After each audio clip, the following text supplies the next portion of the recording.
Here's how to solve a 1D projectile motion problem in physics.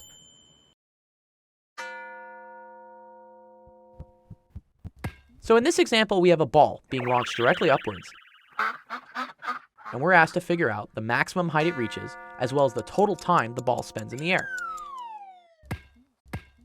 Now, I know these problems can look kind of scary, especially when you have a massive formula sheet and no clue which equation to use. But here are some quick tricks to make it easy. Anytime you see distance, velocity, or time in a problem, you're probably going to want to use one of these 4 formulas, which we call the kinematics equations. Special note, delta x in these equations just refers to the change in position in one dimension, not the specific direction of that dimension. So while x usually means only going to the left or right, in our problem we're just dealing with the up and down direction. So you can think of the delta x as a delta y if that makes it easier.